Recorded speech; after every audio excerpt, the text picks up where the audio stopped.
Para ter acesso a esse audiobook completo, basta entrar em contato comigo e pedir para participar do nosso canal do Telegram. Para isso, leia o QR Code que está na tela, ou clique no link na descrição ou nos comentários desse vídeo. Por apenas R$ 10 por mês, lembrando que você pode cancelar a assinatura a qualquer momento sem problemas. Você terá acesso a esse e diversos outros audiobooks completos diariamente. Você também vai poder pedir qualquer audiobook que queira escutar e nós fazemos para você. Te esperamos por lá. Para Burke e Ralph, pelos muitos dias felizes. Prólogo. Ela abre os olhos e se depara com uma escuridão tão cerrada que sente como se estivesse vendada. Sente o peso de um ar estagnado e úmido que não era respirado em muito tempo. Seus outros sentidos despertam bruscamente. O silêncio gotejante, o frio, o cheiro. Mofo e mais alguma coisa que ela não consegue identificar ainda, algo animal e fétido. Ela movimenta os dedos, sentindo terra e umidade sob a calça jeans.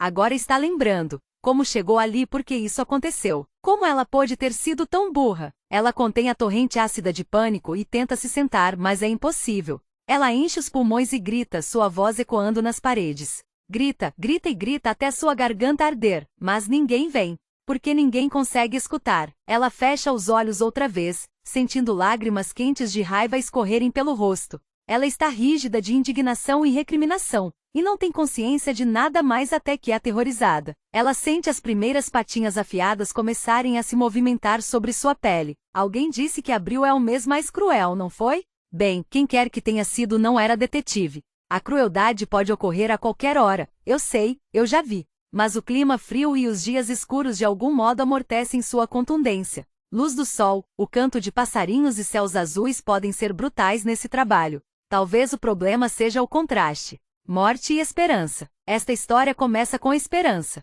É o primeiro dia de maio, o início da primavera de verdade. E se você já esteve em Oxford, vai saber. É tudo ou nada neste lugar. Quando chove, as pedras ficam com cor de xixi, mas sob a luz. Quando as faculdades parecem ter sido esculpidas em nuvens, não há lugar mais belo na Terra. E eu sou só um policial velho e cínico. Em relação à tradicional festa de My Morning, bom, isso é a cidade em sua personalidade mais excêntrica e desafiadora. Pagã e cristã e um pouco louca. É difícil dizer, em grande parte do tempo, qual corais de meninos cantam ao nascer do sol no alto de uma torre. Bandas de zanfonas disputam espaço com food trucks de hambúrguer que funcionam a noite inteira. Os bares abrem às 6 da manhã, e metade da população estudantil ainda está bêbada da noite anterior. Até os cidadãos sóbrios de North Oxford surgem em massa com flores no cabelo. E você acha que estou brincando? Havia mais de 25.000 pessoas aqui no ano passado. Uma delas era um homem vestido de árvore.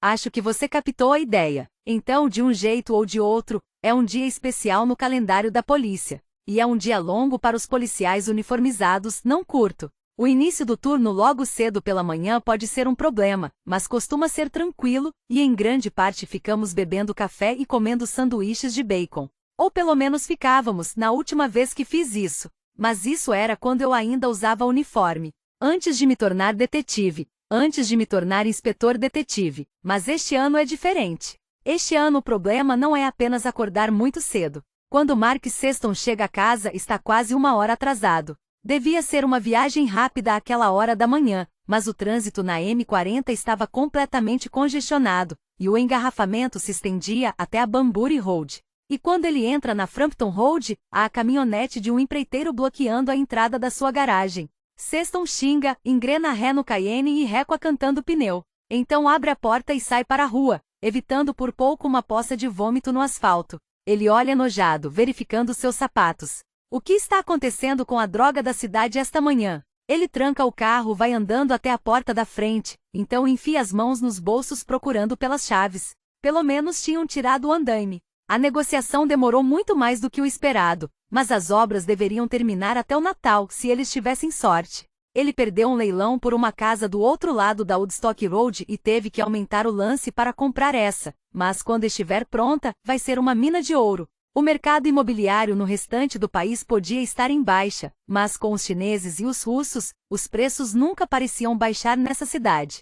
A casa ficava a apenas 1 hora de Londres e tinha uma escola particular de primeira para meninos a apenas 3 ruas de distância.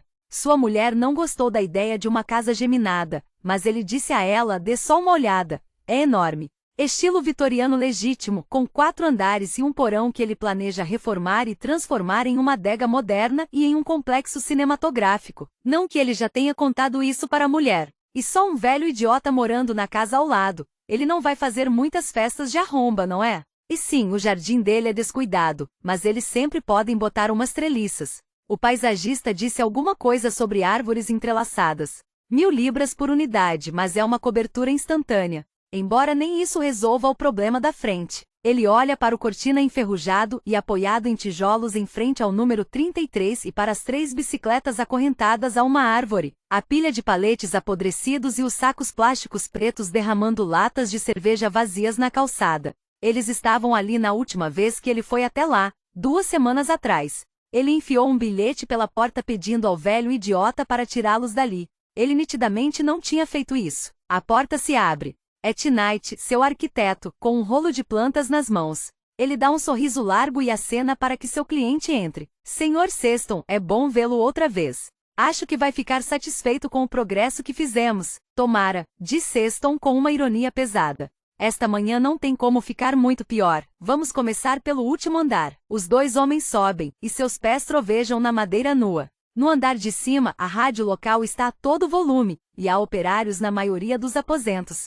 2 gesseiros no último andar, um bombeiro hidráulico no banheiro da suíte e um especialista em restauração de janelas trabalhando nas vidraças. 1 ou 2 dos trabalhadores olham para Sexton, mas ele não faz contato visual. Ele está anotando cada serviço em seu tablet, e perguntando sobre a maioria deles. Eles terminam na ampliação nos fundos, onde a antiga estrutura de alvenaria foi derrubada e um espaço enorme de metal e vidro de pé direito duplo está sendo construído em seu lugar. Além das árvores que descem até a base do jardim, eles podem ver a elegância georgiana da Crescent Square. Sexton desejava poder ter comprado uma daquelas casas, mas o mercado cresceu 5% desde que ele comprou esse lugar, então ele não pode reclamar. Ele pede que o arquiteto lhe mostre o projeto da cozinha. Nossa, não se consegue muita coisa por 60.000 libras, não é? Eles não botaram nem a droga de uma lava-louça. Então se vira e procura pela porta da escada que leva até a adega. Knight parece um pouco apreensivo. Eu ia chegar a isso. Houve um pequeno problema na adega. Os olhos de Sexton se estreitam. O que você quer dizer com problema? Trevor me telefonou ontem. Eles encontraram um problema com a parede compartilhada. Talvez precisemos de um acordo jurídico antes que possamos consertá-la. Qualquer coisa que façamos vai afetar a estrutura da casa vizinha. Sexton faz uma careta. Pelo amor de Deus, não podemos nos dar ao luxo de envolver advogados.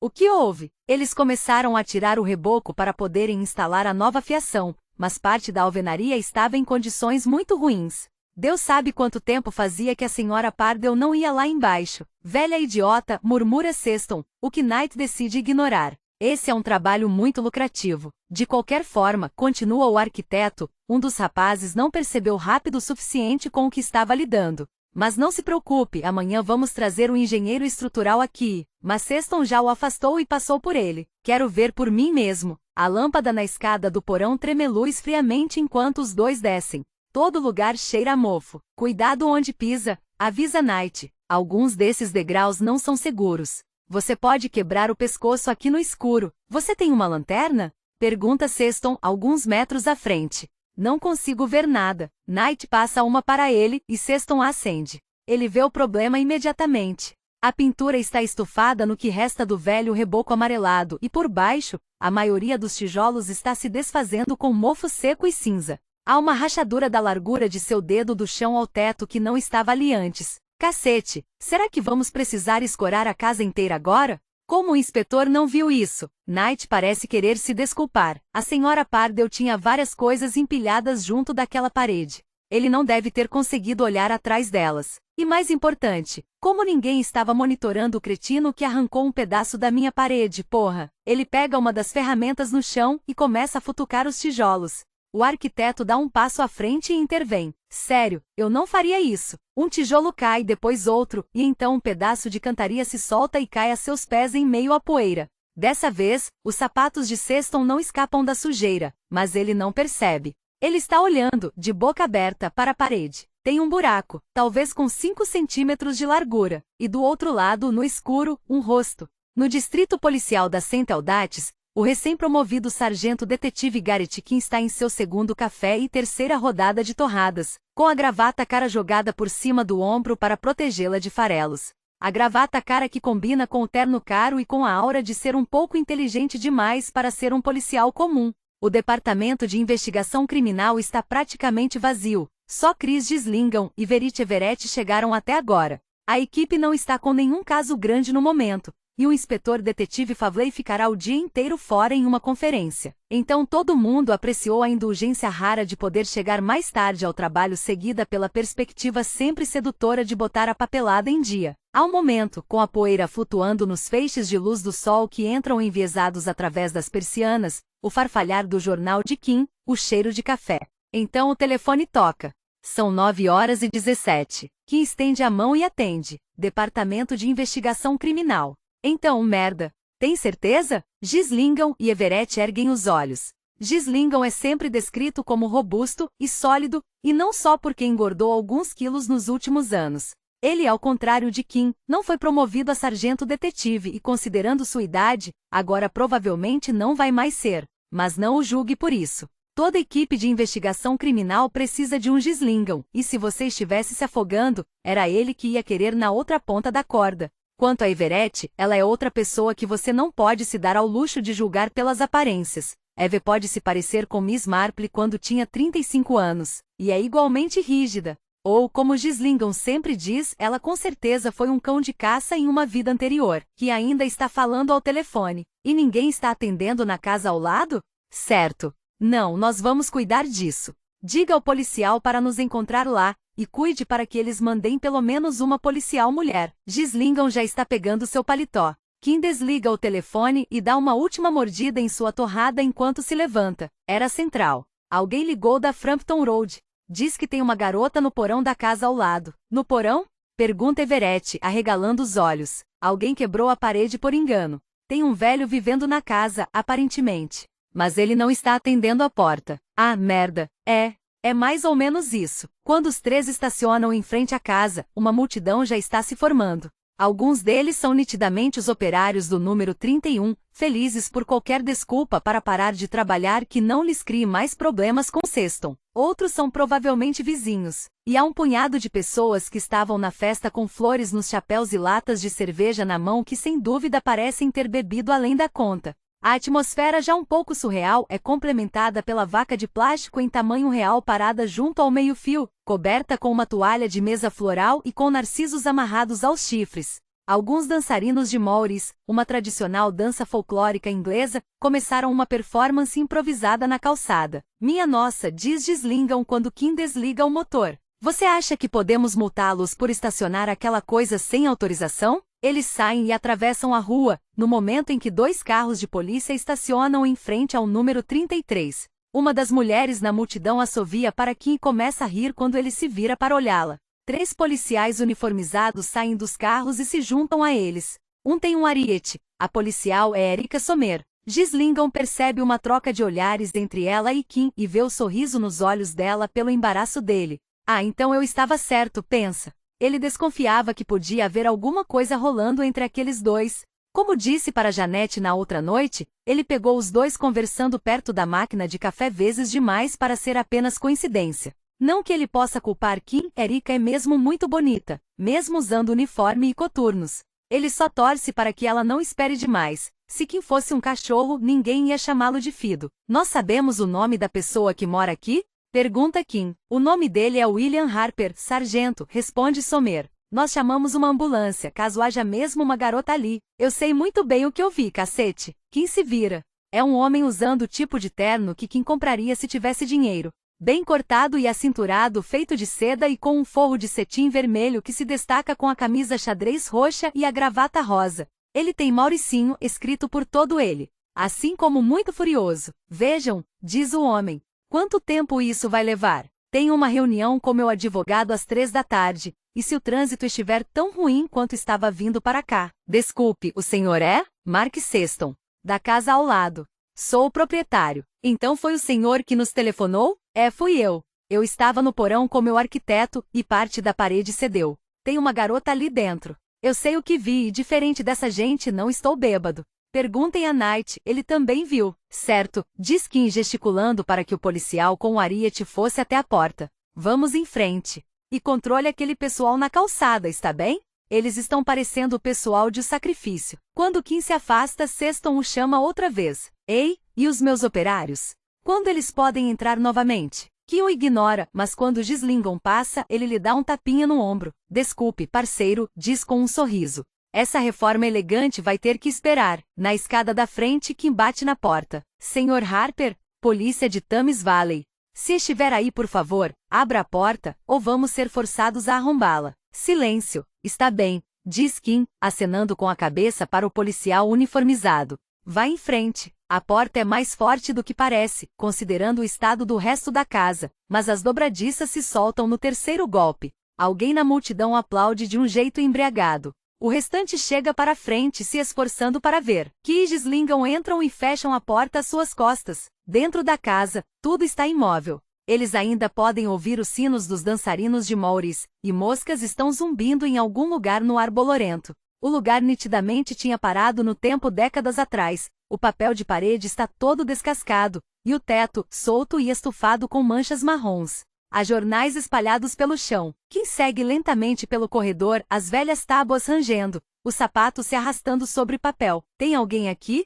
Sr. Harper? É a polícia. Então ele escuta um barulho de choro. Perto. Ele para por um momento, tentando descobrir de onde vem aquele som. Então sai correndo e abre bruscamente uma porta embaixo da escada. Tem um velho sentado no vaso sanitário vestindo apenas um colete. Há tufos de cabelo preto crespo grudados em seu couro cabeludo e seus ombros. Sua cueca está em torno de seus tornozelos, e seu pênis e seus testículos pendem inertes entre suas pernas. Ele tenta se esconder de Kim, ainda resmungando, os dedos ossudos agarrados ao assento da privada. Ele está imundo, e há cocô no chão. Sommer chama da porta. Sargento Detetive Kim? Os paramédicos chegaram se precisar deles. Graças a Deus por isso. Traga-os para cá, está bem? Sommer se afasta para deixar dois homens de macacão verde passarem pela porta. Um se agacha em frente ao senhor de idade. Sr. Harper, não precisa ficar nervoso. Vamos só dar uma olhada no senhor. Kim gesticula para Gislingon,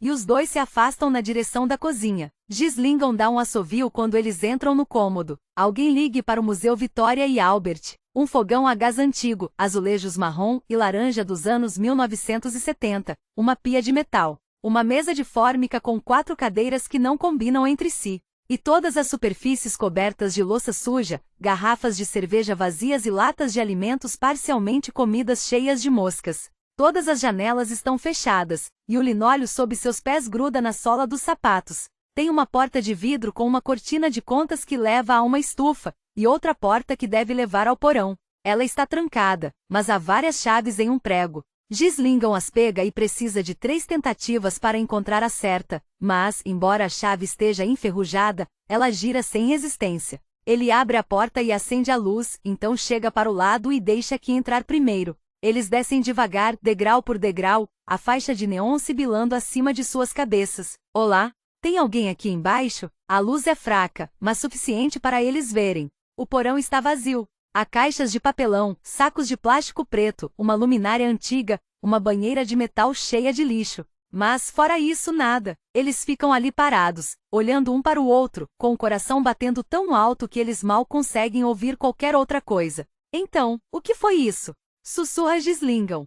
Parece o som de unhas arranhando algo. Ratos? Kim olha involuntariamente para o chão ao redor dos seus pés, nervoso. Se há uma coisa que ele não suporta são os malditos ratos. Gislingon olha em volta novamente, os olhos se ajustando à escuridão, desejando ter pegado a lanterna no carro. O que é aquilo ali? Ele abre caminho através das caixas e percebe de repente que o porão é muito maior do que eles imaginavam. Kim, tem outra porta aqui. Você pode me dar uma mão? Ele tenta abrir a porta, mas ela não se mexe. Tem um trinco no alto e Kim, depois de algum tempo, consegue puxá-lo, mas a maldita porta não abre. Deve estar trancada, sugere Gislingon.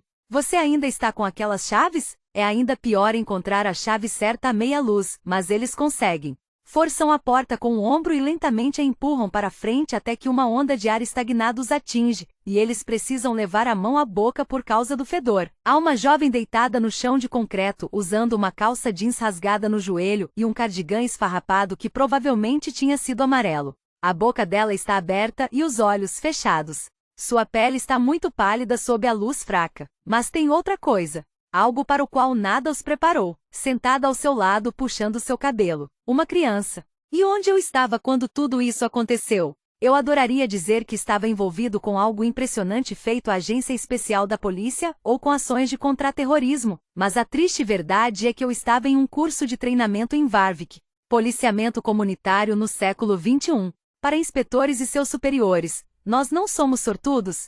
Com a tortura por PowerPoint e o início ridiculamente cedo, eu estava começando a achar que os policiais uniformizados incumbidos do My Morning tinham sem dúvida se dado melhor, mas então recebi o telefonema, seguido rapidamente por uma carranca da organizadora obsequiosa que tinha insistido para que desligássemos os celulares, e por um suspiro audível quando escapei para o corredor. Ela provavelmente está preocupada que eu nunca volte. Eles levaram a garota para o hospital John Radcliffe, diz Kim. Ela está muito mal. Não come há algum tempo e está seriamente desidratada. Ainda havia uma garrafa de água por lá, mas acho que ela estava dando a maior parte para a criança. Os paramédicos vão conseguir nos dizer depois de fazerem um exame adequado. E o menino? Ainda não está dizendo nada. Mas meu Deus, ele não pode ter muito mais que 2 anos. O que ele vai conseguir nos contar, afinal? O coitado não deixava que Giz e eu chegássemos nem perto dele, então Somer foi na ambulância. Nós prendemos Harper em flagrante, mas quando tentamos tirá-lo da casa, ele começou a espernear e a resistir.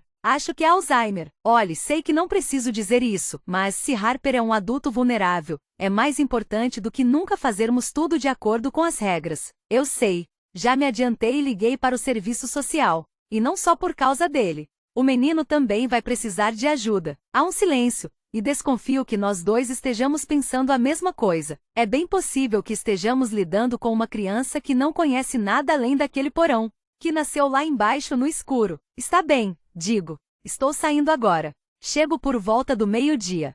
BBC Midlands Today, segunda-feira, 1º de maio de 2017, atualizado pela última vez às 11h21. Urgente, garota e criança encontradas em um porão em North Oxford. Recebemos informações da descoberta de uma jovem e uma criança pequena, supostamente seu filho, aparentemente trancados no porão de uma casa na Frampton Road, em North Oxford. A casa ao lado está passando por uma reforma, o que levou, esta manhã, à descoberta da garota no porão. A garota não foi identificada, e a polícia de Thames Valley ainda não emitiu um pronunciamento. Mais notícias sobre o assunto assim que forem apuradas. São 11h27.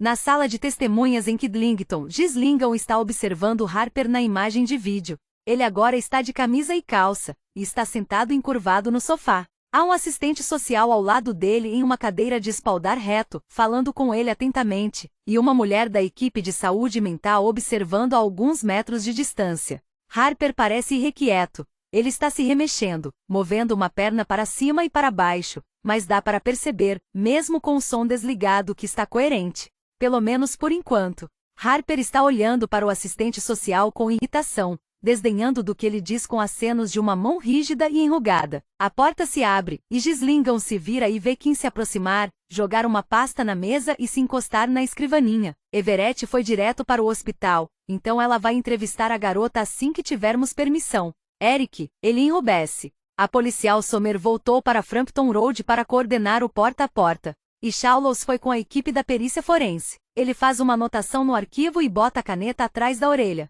Do jeito que sempre faz. Então aponta com a cabeça na direção do monitor de vídeo. Alguma coisa? Ghislaine balança a cabeça. O assistente social dele já está ali há meia hora. O nome dele é Ross, Derek Ross. Tenho certeza de que já o encontrei antes. Alguma notícia de quando Favley vai voltar? Que verifica seu relógio. Por volta de meio-dia. Mas ele disse que devíamos começar se a médica e o assistente social o liberarem. Tem uma advogada a caminho, também. O assistente social está se protegendo. Acho que não se pode culpá-lo. Conheço bem o tipo, diz Ghislaine secamente. Mas eles têm certeza de que ele está bem para ser interrogado? Aparentemente ele tem intervalos lúcidos, e nesses momentos podemos interrogá-lo. Mas, se ele começar a se perder, vamos ter que parar. Ghislaine olha para o monitor por um momento. Há um fio de baba escorrendo do queixo do velho. Já está ali faz 10 minutos, mas ele não o limpou. Você acha que ele fez isso, que ele conseguiria? O rosto de Kim está desgostoso. Se aquela criança realmente nasceu lá embaixo, então sim, com certeza. Sei que Harper agora parece patético, mas há 2 ou 3 anos, ele podia ser completamente diferente. E foi esse outro homem que cometeu o crime, não esse velho triste ali dentro. Ghislaine estremece, embora a sala esteja bem quente, e Kim olha para ele. O que aconteceu? Estava só pensando. Ele não ficou assim da noite para o dia, ficou? Isso está acontecendo há meses. Anos até. E ela não tinha como saber. Que ele estava ficando senil, quero dizer. Ela está presa lá embaixo, fora de vista. Aposto que ele começou a esquecer que ela estava ali. A comida começa a escassear, depois a água, ela precisa pensar no filho, e mesmo que ela grite, o velho não consegue escutá-la. Kim balança a cabeça. Minha nossa, nós chegamos lá bem a tempo. Na tela, Derek Ross se levanta e sai de quadro. No momento seguinte, a porta se abre e ele aparece. Ghislaine fica de pé. Então você é o assistente social dele? Ross assente. Pelos últimos 2 anos, mais ou menos. Então você sabia da demência? Ele foi formalmente diagnosticado alguns meses atrás, mas eu desconfio que estivesse acontecendo há muito mais tempo que isso. E você sabe tão bem quanto eu como isso é imprevisível, como tem acessos e sobressaltos. Ultimamente eu estava preocupado que isso tivesse começado a acelerar. Ele sofreu algumas quedas e se queimou no fogão há cerca de 1 ano. E ele anda bebendo, não é? Dá para sentir o cheiro emanando dele. Ross respira fundo. Sim, isso virou um grande problema nos últimos tempos. Mas eu simplesmente não consigo acreditar que ele possa ter feito uma coisa dessas, nada tão terrível, que não está convencido. Nenhum de nós sabe do que somos capazes de verdade, mas no estado em que ele está. Olhe, interrompe Kim, há uma dureza em sua voz agora. A médica diz que não há problema em interrogá-lo, e ela é a especialista. Em relação a acusações, bom, isso é outra questão, e a promotoria vai ter o que dizer se quando chegarmos a essa fase. Mas havia uma garota e uma criança trancadas naquele porão, e nós precisamos descobrir como elas foram parar lá. O senhor entende isso, não, senhor Ross? Ross hesita, então assente. Posso participar? Ele me conhece, isso pode ajudar. Ele pode ser um pouco difícil. Como vocês estão prestes a descobrir, certo? Diz Kim recolhendo seus papéis. Os 3 homens se dirigem para a porta, mas Ross para de repente e põe a mão no braço de Kim. Peguem leve, por favor. Kim olha para ele, então ergue a sobrancelha. Igual ele fez com aquela garota. Entrevista com Isabel Fielding, realizada na Frampton Road, 17, Oxford, 1º de maio de 2017. 11h25. Presente policial, e Sommer. ES. Há quanto tempo mora aqui, senhora Fielding? IF. Só há alguns anos. É uma casa da universidade. Meu marido é professor em Vadon. ES. Então conhece o senhor Harper? O senhor que mora no número 33? IF. Não somos próximos. Logo depois que nos mudamos, ele apareceu um pouco transtornado e perguntou se tínhamos visto a capa de seu carro. Aparentemente tinha desaparecido.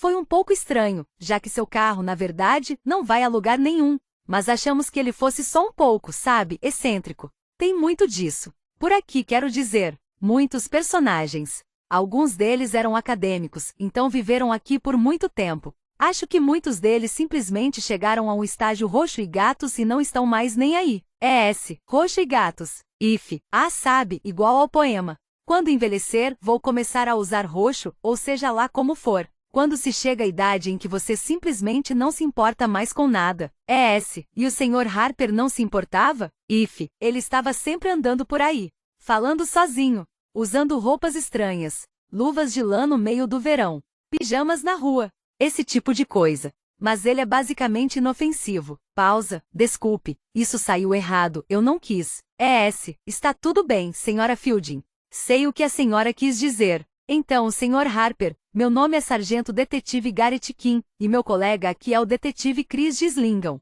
O senhor já conhece Derek Ross, e essa senhora vai atuar como sua advogada. A mulher na outra extremidade da mesa ergue os olhos brevemente, mas Harper não reage. Não parece sequer ter registrado a sua presença. Então, senhor Harper, o senhor foi preso hoje às 10 da manhã, suspeito de sequestro e cárcere privado. O senhor foi detido, e seus direitos foram explicados, o que o senhor disse ter entendido. Nós agora vamos conduzir um interrogatório formal que está sendo gravado. Isso significa que eles estão filmando tudo, Bill, diz Ross. Você compreende? Os olhos do velho se estreitam. Claro que compreendo. Não sou a droga de um idiota. E é Dr. Harper para você, rapaz, que olha para Ross, que assente. O Dr. Harper foi professor da Universidade de Birmingham até 1998. Sociologia. Gillingham vê que encorar um pouco, 3 vezes em uma manhã, devia ser algum tipo de recorde. Que abre sua pasta. Creio que o senhor mora em seu endereço atual desde 1976, não?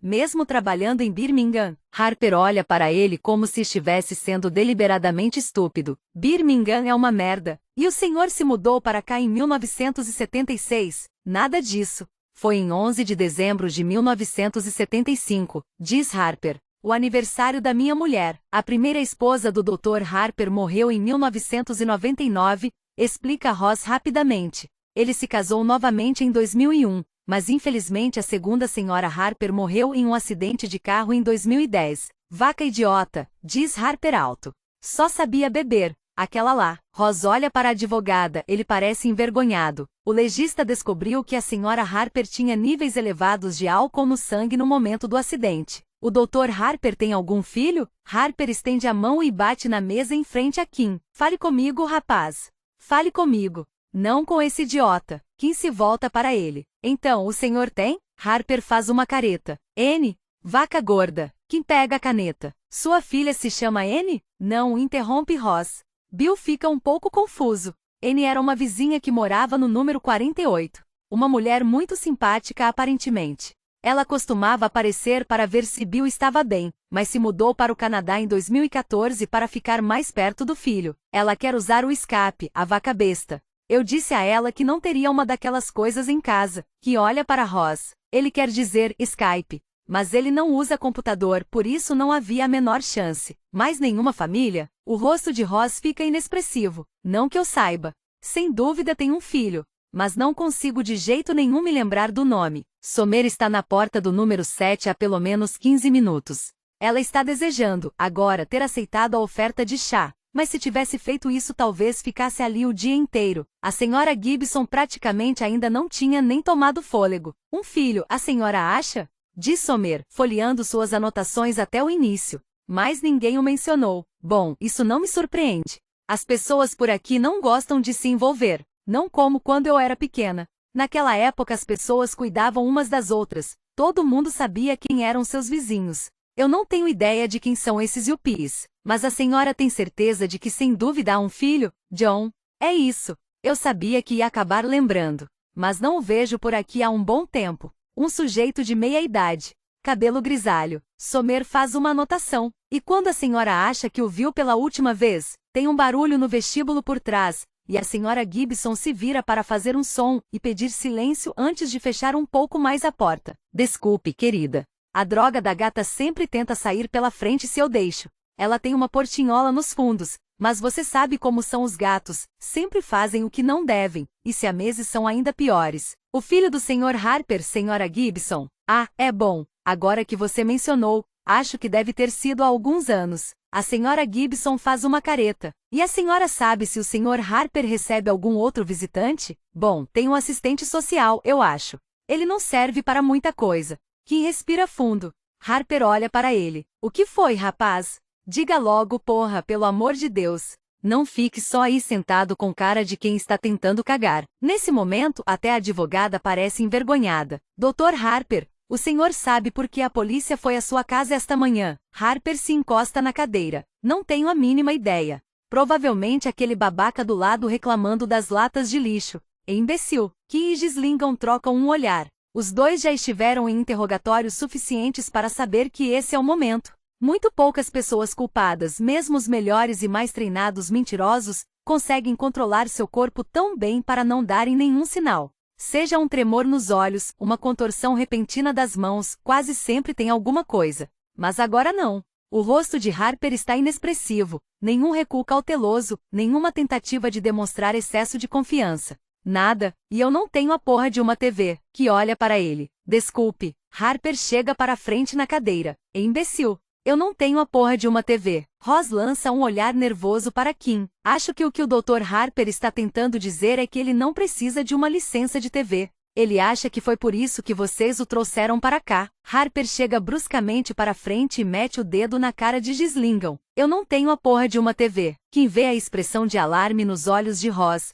Isso está começando a sair de controle. Dr. Harper, diz ele. Havia uma garota em seu porão. O que ela estava fazendo lá? Harper se encosta. Ele olha de um dos policiais para o outro. Pela primeira vez ele parece enrolado. Gizlingham abre sua pasta e pega uma foto que tirou da garota. Ele se vira para encarar Harper. Essa é a garota. Como ela se chama? Harper lança um olhar atravessado para ele. Anne, vaca gorda. Ross está balançando a cabeça. Essa não é Anne, Bill. Você sabe que essa não é Anne. Harper não está olhando para a fotografia. Dr. Harper, insiste Gizlingham. Precisamos que o senhor olhe para a foto. Priscila, diz Harper, e saliva escorre por seu queixo. Sempre foi bonita. A vaca do mal circulando pela casa com os peitos de fora. Ross parece desesperado. Também não é Priscila. Você sabe que não é. Harper estende uma mão recurvada e, sem tirar os olhos do rosto de Gizlingham, joga a foto para fora da mesa junto com o telefone de Gizlingham, que bate com o estrondo na parede e cai em pedaços no chão. Mas por que diabos você fez isso?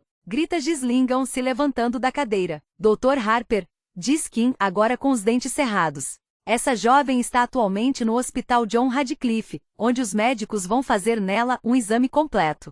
Assim que conseguir falar, vamos descobrir quem ela é, e como ela acabou trancada no porão da sua casa. Essa é a sua chance de nos contar o que aconteceu. O senhor entende isso? Entende o quanto isso é sério? Harper se levanta e cospe em seu rosto. Vá se fuder. Está me ouvindo? Vá se fuder. Há uma pausa terrível. Gizlingham não ousa olhar para Kim. Então ele o escuta tirar algo do bolso e ergue os olhos para vê-lo limpando o rosto. Acho que devíamos parar agora, policial, diz a advogada. O senhor não acha? Entrevista encerrada às 11h37, diz Kim com uma calma gelada. O Dr. Harper agora vai ser levado sob custódia e posto nas celas? Ah, pelo amor de Deus, diz Ross. Você com certeza consegue ver que ele não está em condições para isso. O Dr. Harper, diz Kim tranquilamente recolhendo seus papéis e os empilhando com cuidado exagerado, pode muito bem representar um perigo para o público, assim como para si mesmo. E de qualquer modo sua casa agora é a cena de um crime.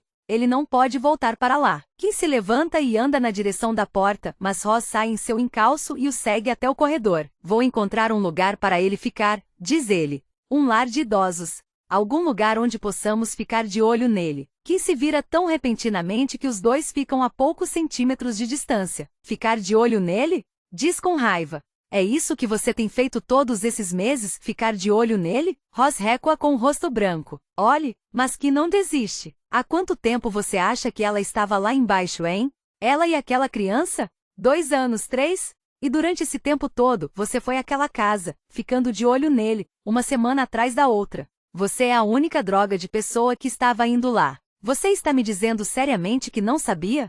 Ele enfia o dedo no peito de Ross. Na minha opinião, não é só Harper que devíamos estar prendendo. Você tem perguntas muito sérias para responder, Sr. Ross. Isso está muito além de negligência profissional. Ross ergue a mão para afastar Kim. Você tem alguma ideia de quantos clientes eu tenho? Quanta papelada tenho que preencher? Com isso e o trânsito, tenho sorte de conseguir uma visita de 15 minutos. O máximo que consigo fazer é ver se ele está comendo e não está sentado na própria merda. Se acha que tenho tempo de fazer uma visita e também uma inspeção da casa, você está completamente enganado. Você nunca ouviu nada, nunca viu nada? Kim, diz Gizlingham, que agora está parado na porta. Eu nunca estive naquela droga de porão, insiste Ross. Eu nunca nem soube que ele tinha um. Kim agora está com o rosto vermelho. Você está me pedindo seriamente que acredite nisso? Kim, diz Gizlingham com urgência. E quando Kim o ignora de novo, Gizlingham segura seu ombro e o força a se virar. Tem alguém chegando pelo corredor na direção deles. É Favley. Na Frampton Road, Alan Shallow segue pelo caminho até a porta da frente e para por um momento para que o policial uniformizado levante a fita que obstrui a entrada. É o dia mais quente do ano até agora, e ele está suando em seu traje de proteção. A multidão no fim da entrada mais do que duplicou de tamanho, e sua constituição mudou. A maioria dos retardatários de My Morning tinha ido embora, e os construtores também encerraram o dia. Um ou dois vizinhos ainda permaneciam ali, mas a maioria dos observadores agora está em busca de uma emoção mórbida ou de uma boa história. Ou das duas coisas. Pelo menos metade deles são repórteres. Na cozinha, que fica nos fundos, duas profissionais da equipe da perícia forense de Shalhoub estão empoando o aposento em busca de impressões digitais. Uma delas gesticula com a cabeça para Shalhoub e abaixa a máscara para falar com ele. Há uma linha de suor sobre seu lábio superior. Essa é uma daquelas vezes em que você fica realmente agradecida por usar uma dessas. Só Deus sabe quando alguém fez uma limpeza adequada aqui dentro. Onde é o porão? Ela aponta. Atrás de você. Nós puxamos uma luz melhor, o que só serve para deixar as coisas piores. Ela dá de ombros, de cara fechada. Mas você sabe disso. Shalhoub faz uma careta. Ele fazendo esse trabalho há 25 anos. Ele se abaixa um pouco para evitar a lâmpada que agora está pendurada no alto da escada do porão e desce, projetando sombras gigantes e trêmulas sobre as paredes de tijolos aparentes. Ali embaixo, dois outros peritos forenses estão esperando por ele, olhando ao redor para o lixo acumulado. Está bem, diz Shalhoub. Sei que é um aborrecimento, mas precisamos levar tudo isso de volta com a gente. Onde estava a garota? Por ali. Shalhoub entra em um aposento interno. Há uma lâmpada de arco voltaico jogando um brilho impiedoso sobre o chão imundo, forrado de sujeira, e o vaso sanitário cheio até a borda com detritos fétidos. Mais caixas de lixo. Há uma caixa de papelão que continha garrafas de água, mas restava apenas uma e, embora haja um saco plástico cheio de embalagens e latas vazias, não há sinal de comida. E nos fundos, em um dos cantos, uma cama de criança, enroscada como um ninho de ratos. Certo, disse Shalhoub por fim, no silêncio. Precisamos levar todas essas coisas embora também. Uma das peritas vai até a rachadura na parede que divide o porão das duas casas. Alguns tijolos estão quebrados e o reboco foi removido. Alan, diz ela após um instante, voltando-se para Shalhoub. Veja, Shalhoub se junta a ela, em seguida se abaixa para ver mais de perto. O reboco úmido está coberto de marcas vermelhas. Meu Deus, diz ele por fim. Ela estava tentando escapar cavando com as unhas. Eu não via Derek Ross desde o caso Daisy Mason. Ele acompanhou o irmão dela quando nós o interrogamos, então por um motivo ou por outro, na época, encontrei Ross muitas vezes. Isso aconteceu menos de um ano atrás, mas, olhando para ele, você diria que se passaram 5. Ele perdeu mais cabelo, ganhou mais peso e tem um tique sob o olho direito. Mas desconfio de que Kim possa ter alguma coisa a ver com isso. Sargento Detetive Kim, digo voltando-me para ele. Por que não vai buscar café para nós todos? E não estou falando do da máquina, que olha para mim, abre a boca e torna a fechá-la. Senhor, começa a dizer ele, mas deslingam o toca no cotovelo. Vamos, eu te dou uma ajuda. É uma amostra excelente daquela dupla. Diz que sempre foi excepcionalmente bom em saber quando parar de cavar, e Kim que carrega seu próprio jogo de paz. Eu levo Ross para o escritório ao lado. A tela está muda agora, mas ainda mostra a sala de interrogatório. A advogada está de pé, preparando-se para ir embora, e Harper está encolhido na cadeira, abraçando os joelhos. Ele parece muito pequeno e muito velho e muito assustado. Ponho um copo de água na frente de Ross. Então me sento na cadeira no lado oposto da mesa e a empurro um pouco mais para trás. Ele tem grandes manchas úmidas embaixo dos braços, e a melhor maneira de descrever seu cheiro seria pungente. Acredite em mim, você não quer chegar tão perto. Como você anda? Ele olha para mim. Mais ou menos, diz ele, desconfiado. Eu me encosto na cadeira. Então, conte-me sobre Harper. Ele se enrijece, só um pouco. Eu sou algum tipo de suspeito? Você é uma testemunha importante. Deve saber disso. Ele dá um suspiro. Acho que sei. O que você quer saber? Você disse a meus policiais que só ia lá uma vez por semana. Há quanto tempo fazia isso? 2 anos, talvez um pouco mais. Eu precisaria olhar no arquivo. E não ficava muito tempo? Ele dá um gole na água, um pouco dela se derrama sobre sua calça, mas Ross não parece perceber. Não posso. Não tenho tempo. Sério, não tem nada que eu gostaria mais do que me sentar lá por 1 hora e conversar sobre o clima, mas com os cortes orçamentários que tivemos ultimamente. Eu não estava acusando você. Aquele seu sargento detetive acusou. Desculpe por isso. Mas você precisa lembrar, ele viu o estado em que a garota estava. Sem falar na criança. E se ele estava achando difícil imaginar como você podia ir lá por todo esse tempo sem saber que ela estava lá, bom, não posso dizer que o culpo. Para ser sincero, eu mesmo estou me esforçando para acreditar nisso, porque apesar do que acabei de dizer, estou a um passo de interrogá-lo como suspeito. E até eu ter certeza absoluta de que ele não está envolvido, Harper vai precisar de outra pessoa para acompanhá-lo. Já vai ser muito difícil conseguir uma condenação nesse caso. A última coisa de que preciso é uma investigação problemática. Ross passa a mão pelo cabelo. O que lhe resta dele? Olhe, essas casas têm paredes grossas. Não me surpreende que eu não tenha ouvido nada. Você nunca foi lá embaixo? Ele me olha direto nos olhos. Como eu disse, nem sabia que ele tinha um porão. Achei que aquela porta fosse só um armário. E o andar de cima? Ele balança a cabeça. Bill praticamente morava no térreo desde que eu o conheci. Mas ele consegue subir e descer as escadas? Se precisar, sim. Mas não faz isso muito. Anne preparou uma cama na sala antes de partir, e tem um banheiro nos fundos. É bem básico, mas tem. Tenho medo de pensar qual o estado do segundo andar agora. Deve fazer anos que ninguém sobe lá. Provavelmente ninguém desde que Priscila morreu. Nenhuma faxineira? O conselho não manda ninguém? Nós tentamos, mas Bill apenas gritou que ela estava abusando dele e ela se recusou a voltar. Eu de vez em quando passo um pano e jogo água sanitária no vaso. Mas tem um limite para o que podemos fazer no tempo que temos. E comida, compras.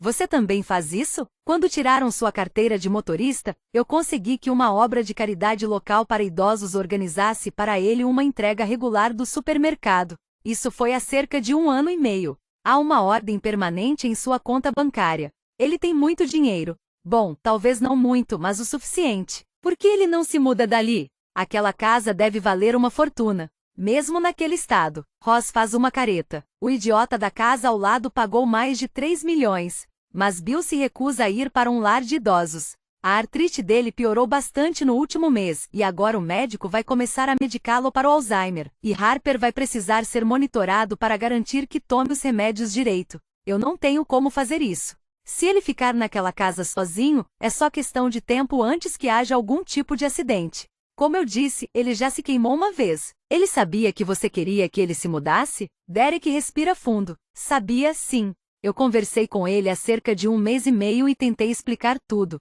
Infelizmente ele não reagiu muito bem. Ficou violento, gritou comigo, jogou coisas. Então eu desisti. Estava planejando falar com ele outra vez esta semana. Acabou de abrir uma vaga no lar Neustadt em Whitney. É um dos melhores. Mas só Deus sabe o que vai acontecer agora. Há uma pausa. Ele termina sua água. Eu sirvo mais. Você já pensou, digo com cuidado, que a razão para ele não querer se mudar fosse a garota? O rosto de Ross fica branco, e ele põe o copo de água sobre a mesa. Ele não podia deixar a casa com ela lá dentro, porque ela seria descoberta. E ele não podia soltá-la exatamente pela mesma razão. Então o que ele ia fazer? Dou de ombros. Não sei. Esperava que você pudesse. De repente há uma comoção no corredor, e Ghislaine abre bruscamente a porta. Chefe, diz ele. Eu acho, mas eu já o afastei para o lado e sigo para o corredor. Na sala ao lado, 2 policiais estão tentando conter Harper. É difícil de acreditar que seja o mesmo homem. Ele está arranhando o rosto deles, chutando e gritando com uma policial. Vadia. A mulher está visivelmente abalada. E eu a conheço, ela não é nenhuma novata. Há um arranhão em seu rosto, e a frente de seu uniforme está ensopada. Eu só ofereci uma xícara de chá, gagueja ela. Ele disse que estava quente demais, que eu estava tentando queimá-lo. Eu não estava, eu de verdade não estava. Eu sei. Olhe, vá se sentar um pouco. E peça a alguém para dar uma olhada nesse corte. Ela leva a mão ao rosto. Eu nem percebi. Acho que é só um arranhão. Mas vá cuidar dele mesmo assim. Ela sente, e quando estou saindo da sala atrás dela, Harper parte para cima dela outra vez. Vadia. É ela que você devia estar prendendo, seu retardado. Ela tentou me escaldar, porra. Vaca do mal. Ross está com os olhos fixos na tela quando eu volto para a sala ao lado, e fico ali de pé parado por um instante. Então, qual é o verdadeiro Bill Harper? Pergunto por fim. O que estava encolhido como uma criança assustada, ou que acabou de atacar uma de minhas policiais? Ross balança a cabeça. É a doença. É isso que ela faz? Talvez. Ou talvez tudo que essa doença esteja fazendo seja acabar com o autocontrole que ele costumava ter. Talvez ele sempre tenha sido raivoso, mas não deixava que isso saísse de controle. Ele sabia como lidar com isso. Até mesmo esconder. Ross se virou para olhar para mim, mas de repente não está mais me olhando nos olhos. Tem alguma coisa acontecendo, alguma coisa que ele não quer me contar. Deixo que o silêncio se prolongue. Então dou um passo em sua direção. O que é, Derek? Ele me encara, então afasta os olhos. Seu rosto está vermelho. O que mais William Harper está escondendo? No Hospital John Radcliffe, a detetive Verity Everett está esperando há mais de 2 horas. A maioria das pessoas odeia hospitais, mas ela estudou enfermagem antes de entrar para a polícia, e lugares como esse nunca a deixam nervosa. Ela, na verdade, acha a atmosfera bastante reconfortante. Mesmo em uma emergência, as pessoas aqui sabem o que devem fazer, onde devem estar. Os jalecos brancos, o ruído branco, tudo é estranhamente calmante. Somando-se isso ao corredor um pouco aquecido demais e ao quanto ela tem dormido mal ultimamente, não é surpresa que esteja se esforçando para permanecer acordada, mesmo sentada em uma cadeira de plástico dura. Na verdade, ela devia estar cochilando, porque o toque em seu braço faz com que sua cabeça se mova bruscamente para trás, e ela se apruma imediatamente na cadeira. Detetive Everett? Ela abre os olhos. O rosto do médico é simpático. Preocupado. Você está bem? Ela se sacode para acordar. Seu pescoço está doendo. Estou bem, sim. Desculpe, devo ter cochilado por 1 minuto. O médico sorri. Ele é muito bonito. Tipo um Idris Elba com um estetoscópio. Acho que foi bem mais de 1 minuto. Mas não havia razão para incomodá-la. Como ela está? Infelizmente não tenho muitas notícias. Como os paramédicos desconfiavam, ela está muito desidratada e subnutrida. Não acho que haja mais nada seriamente errado, mas ela estava muito nervosa quando chegou, por isso ainda não fizemos um exame completo. Nesse estágio, isso pode causar mais mal que bem. Nós a sedamos, para que ela possa dormir. Everett se levanta com movimentos rígidos da cadeira de plástico e percorre os poucos passos até a janela que dá para o quarto da garota. Ela se sente com uns 100 anos. No quarto do outro lado do vidro, a garota está deitada imóvel na cama, com o cabelo comprido e escuro emaranhado sobre o travesseiro e o cobertor apertado na mão. Há sombras profundas sob seus olhos, e os ossos se destacam sob a pele, mas Everett vê que ela era bonita. É bonita. E o menino? Pergunta a detetive, voltando-se outra vez para o médico. O pediatra está com ele agora. Apesar das circunstâncias, ele está em uma condição surpreendentemente boa. Everett torna a olhar para a garota. Ela disse alguma coisa? Um nome? Há quanto tempo ela estava lá? Qualquer coisa. Ele balança a cabeça. Sinto muito. Quando vou conseguir falar com ela? Isso é muito importante. Eu sei. Mas o bem-estar de minha paciente tem que ser minha prioridade.